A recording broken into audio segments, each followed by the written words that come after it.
पहले तो हमारे विवेक भाई और संदीप भाई के लिए एक बार तालियां, उसके बाद ही शुरुआत करेंगे। और जैसा कि विवेक भाई और संदीप भाई दोनों जानते हैं, बड़े संवेदनशील मुद्दों पर लिखने का प्रयास मेरा ज़्यादा रहता है। तो एक गरीब की कथा सुनाता हूँ। बेचारा मंदिर के सामने से गुजरा तो उसके मन में कुछ बातें आई, तो उस पर कुछ लिखा है मैंने। उसकी एक टीस है जो उस समय निकल गई। तो शुरू करता हूँ। मैं रुककर तेरा पूजन तो कर लेता, पर मेरे बच्चे भूखे हैं। मैं रुककर तेरा पूजन तो कर लेता, पर मेरे बच्चे भूखे हैं। आखिरी रात बरसात में गुजरी थी। आखिरी रात बरसात में गुजरी थी। कांपते कांपते जान मुंह को आ गई। कांपते कांपते जान मुंह को आ गई, पर तेरी कृपा नहीं रुकी, वो बरसात नहीं रुकी। एक बरसात और हुई थी कल रात, जो किसी ने ना देखी। अरे बरसात में कोई रोता है तो मालूम थोड़ा ही पड़ता है, इसलिए आंखों से कट कट कर गिरती थी वो भयानक रात, किसी ने ना देखी। वो बरसात किसी ने ना देखी। मैं तुझे फूल कैसे अर्पण करता, बता ना भगवान, जबकि मैं अपने 2 फूलों को घर में बिलखता छोड़ आया हूं। वैसे तो सर्वस्व जीवन अर्पण है तुझे, लेकिन अब हाथ नहीं जुड़ते। इसे मेरा अहम ना समझना भगवान।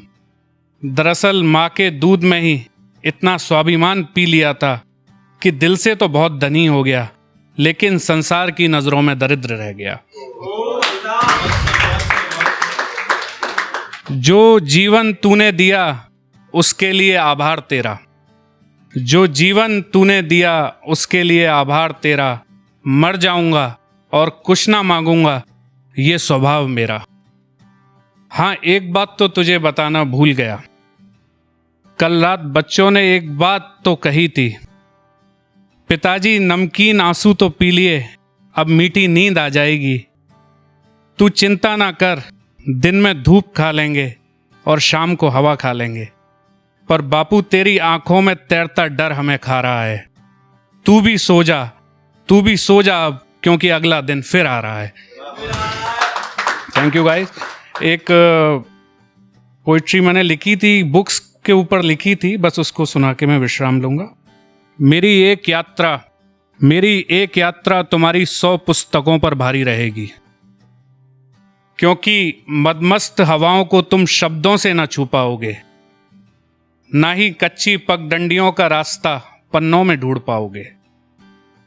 तुम्हें कैसे पता होगा कि जिन पेड़ों की छांव में घंटों सोना होता है, वहां तुम बस कुछ शब्द पढ़कर आगे बढ़ जाओगे।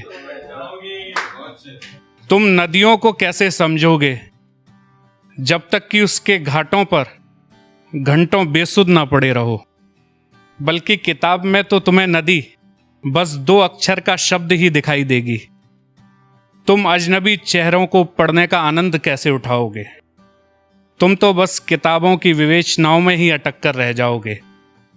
तुम सफ़र को कहानी की तरह तो पढ़ लोगे, लेकिन सफ़र को जीने के लिए तुम्हें सफ़र पर जाना होगा।